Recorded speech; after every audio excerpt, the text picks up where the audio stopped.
Hi, I am doctor Gayatri, physician Changampally റെമഡിയം. പഞ്ചകർമ്മയിൽ സ്ത്രീകളുടെ ആരോഗ്യത്തിന് എത്രത്തോളം പ്രാധാന്യമുണ്ട്, ഇന്ന് നമ്മൾ ഇതിനെക്കുറിച്ചാണ് ഡിസ്കസ് ചെയ്യാൻ പോകുന്നത്. We have doctor Shani with us. She's a senior physician from Changampally Vaidyabhavan. So doctor, ആദ്യം തന്നെ നമുക്ക് പഞ്ചകർമ്മ എന്താണെന്നുള്ളൊരു ബ്രീഫ് ഡിസ്ക്രിപ്ഷൻ കൊടുക്കാം. So what is panchakarma, doctor? Panchakarma ആയുർവേദത്തിലെ പ്രധാനപ്പെട്ട 5 ചികിത്സാ വിധികളാണ്. ഇതിൽ പ്രധാനമായിട്ട് വമനം, വിരേചനം, നസ്യം, രക്തമോഷണം, വസ്തി.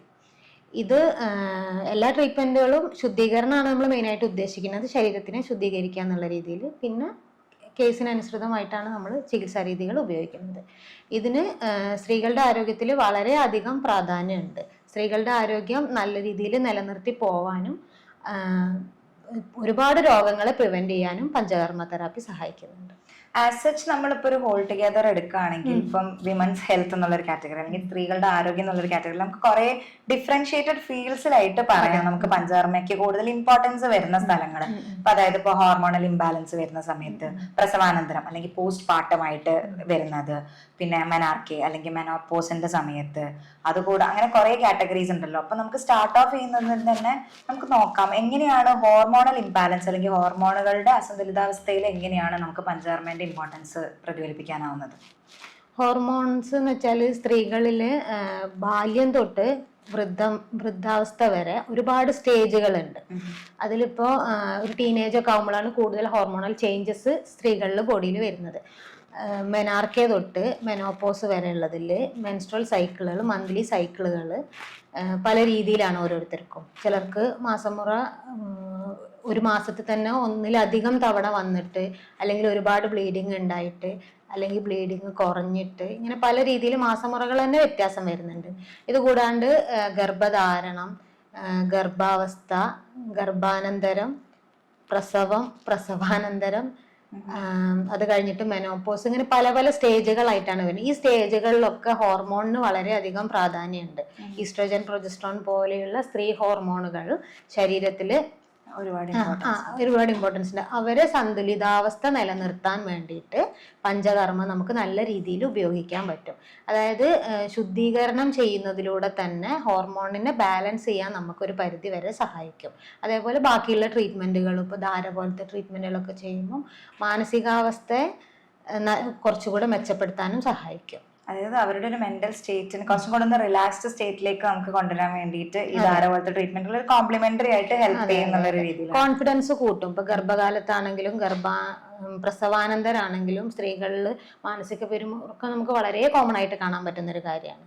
അപ്പൊ ആ ഒരു സ്റ്റേജിലൊക്കെ മാനസിക നില കുറച്ചുകൂടെ സപ്പോർട്ട് ചെയ്യാൻ വേണ്ടിയിട്ടും ഈ അമ്മയുടെ കോൺഫിഡൻസ് കൂട്ടാൻ വേണ്ടിയിട്ട് നമുക്ക് നല്ല രീതിയിൽ. പ്രസവാനന്തരമായിട്ട് നമ്മൾ പൊതുവെ ചെയ്തു വരുന്ന പഞ്ചകർമ്മ രീതികൾ പുനഃസ്ഥാപനമാണല്ലോ ശരിക്കും. പ്രസവം കഴിഞ്ഞ് പിന്നെ പഴയ സ്റ്റേജിലേക്ക് എത്താൻ വേണ്ടിയിട്ടുള്ളൊരു പീരീഡ് എന്ന് പറയുമ്പോൾ ഒരു പുനഃസ്ഥാപനത്തിന്റെ പീരീഡാണ്. ആ സമയത്ത് നമുക്ക് മെയിനായിട്ട് റിലാക്സേഷൻ, അതിൻ്റെ ഒപ്പം ശരീരത്തിൽ വന്നിട്ടുള്ള ബുദ്ധിമുട്ടുകൾ ബാലൻസ് ചെയ്യാൻ വേണ്ടിയിട്ട് നമുക്ക് അഭ്യംഗം പോലെയുള്ള ശരീരത്തിലെ എണ്ണ പൂശല്, പിന്നെ ഭാരപ്പെട്ടിട്ടുള്ള മസാജുകളൊന്നും നമ്മൾ ആ സമയത്ത് ചെയ്യില്ല. എണ്ണ തേച്ച് പിടിപ്പിക്കുകയാണ് ശരിക്കും ചെയ്യുക. എണ്ണ തേച്ച് പിടിപ്പിക്കുക, സർക്കുലേഷൻ കൂട്ടുക.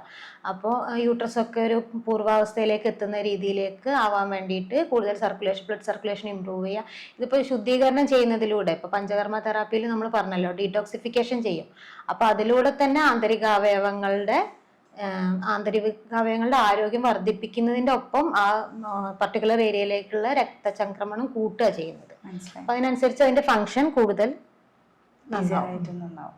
അപ്പൊ നമ്മളിപ്പോ നോക്കുകയാണെങ്കിൽ ഡോക്ടർ, ഇപ്പൊ മെനാർക്കെ അതായത് മെനാർക്കേന്റെ സമയത്ത്, ആർത്തവത്തിന്റെ ആരംഭിക്കുന്ന സമയത്ത് നമുക്കിപ്പോ പഞ്ചകർമ്മ രീതികൾ ഉപയോഗിക്കുന്നതിനെ കൊണ്ട് എന്തെങ്കിലും ഇമ്പോർട്ടൻസ് വരുന്നുണ്ടോ? ഉണ്ട്. അതായത് ഇപ്പൊ ഒരു അഭ്യംഗം പോലെയുള്ള ചികിത്സ ചെയ്യുമ്പോൾ, അഭ്യംഗത്തിൽ ഇപ്പൊ നമുക്കിപ്പോ വളരെ കോമൺ ആയിട്ട് പറയുകയാണെന്നുണ്ടെങ്കിൽ, സിമ്പിൾ ആയിട്ട് പറയുകയാണെന്നുണ്ടെങ്കിൽ, നമ്മളിപ്പോ മേത്ത് എണ്ണ തേക്കുന്നുണ്ട്. എണ്ണ തേക്കുന്നതിന്റെ ഒരു നല്ലൊരു ശതമാനം നമ്മൾ കഴുകി കളയുന്നുണ്ട്. അല്ലെങ്കിൽ പിന്നെ വളരെ കുറഞ്ഞൊരു ശതമാനം മാത്രമേ നമ്മളെ ബോഡിയിൽ അത് അബ്സോർബ് ചെയ്യുന്നുള്ളൂ. ഈ അബ്സോർബ് ചെയ്യുന്നത് ശരിക്കും സ്കിന്നിലൂടെ അബ്സോർബ് ചെയ്തിട്ട് ബ്ലഡിലേക്കാണ് അതിൻ്റെ കണ്ടൻസ് മിക്സ് ആവുന്നത്. അങ്ങനെ ബ്ലഡിലൂടെയാണ് ഇതിൻ്റെ ആക്ഷൻസ് വരുന്നത്. അപ്പോൾ രക്തചംക്രമണം കൂട്ടാനും നല്ല രീതിയിൽ അതുകൊണ്ട് തന്നെ ആ ഒരു അവസ്ഥയിലുള്ള ഉന്മേഷം, ഇപ്പം മെനാർക്കയിൽ നമ്മൾ മുന്നേ ഡിസ്കസ് ചെയ്തിട്ടുണ്ട്. ആ സമയത്തും പറഞ്ഞ പോലെ സ്ട്രെസ് കൂടുതലുള്ളതും ഒരു കൺഫ്യൂസ്ഡ് സ്റ്റേറ്റ് ആവും, വിഷാദം വരുന്ന കുട്ടികളുണ്ട്, പല രീതിയിലാവും. അപ്പൊ അവര് റിലാക്സേഷന് നല്ല രീതിയിൽ ഗുണം ചെയ്യും.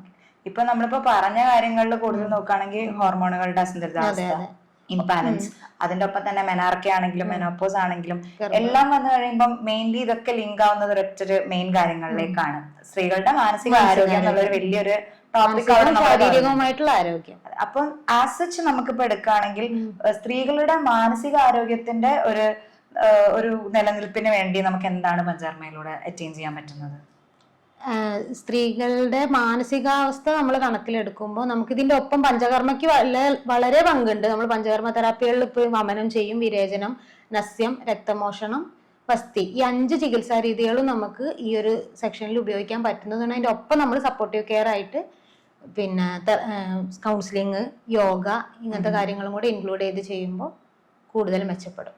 പിന്നെ നമുക്ക് വേണമെങ്കിൽ വെയിറ്റ് ലോസിന്റെ കാര്യത്തിൽ അതിപ്പോ പ്രസവാനന്തരം വെയിറ്റ് കൂടുന്ന ഒരു ബുദ്ധിമുട്ട് പല കേസിലും കാണുന്നുണ്ട്. അപ്പോ പൊതുവെ ചോദിക്കുന്നതാണ് ലേഹ്യം കഴിച്ചാൽ വെയിറ്റ് കൂടില്ലേ, നെയ്യ് കഴിച്ചാൽ വെയിറ്റ് കൂടില്ല എന്നുള്ളത്. ഇപ്പൊ രോഗീനെ കണ്ടതിന് ശേഷം, രോഗിയല്ല അമ്മയെ കണ്ടതിന് ശേഷം അവരെ ശാരീരിക ഘടന കൂടെ നോക്കിയിട്ടാണ് നമ്മൾ ചികിത്സ ചൂസ് ചെയ്യുള്ളൂ. ഒരു തടി കൂടുതലുള്ള ഒരു വ്യക്തിയാണെന്നുണ്ടെങ്കിൽ, അവർക്ക് തടി കുറയ്ക്കാൻ ആഗ്രഹിക്കുന്ന ഒരു വ്യക്തിയാണെന്നുണ്ടെങ്കിൽ ആ രീതിയിലുള്ള ചികിത്സയാണ് ചെയ്യുക. തടി കുറവുള്ള മെലിഞ്ഞിട്ടുള്ള ഒരു ശരീരമുള്ളൊരു അമ്മയാണെന്നുണ്ടെങ്കിൽ കുറച്ചും കൂടെ വെയിറ്റ് കൂട്ടണം എന്നുള്ള രീതിയിലുള്ള ട്രീറ്റ്മെന്റുകളാണ് ചെയ്യുക. Okay doctor. അപ്പം സ്ത്രീകളുടെ ആരോഗ്യത്തിൽ പഞ്ചകർമ്മയ്ക്ക് എത്രത്തോളം പ്രാധാന്യം ഉണ്ടെന്നുള്ളൊരു കാര്യത്തിൽ ഒരു കൃത്യത ആൾക്കാർക്ക് വന്നിട്ടുണ്ടാവും നമുക്ക് വിചാരിക്കാം. Thank you for the session doctor.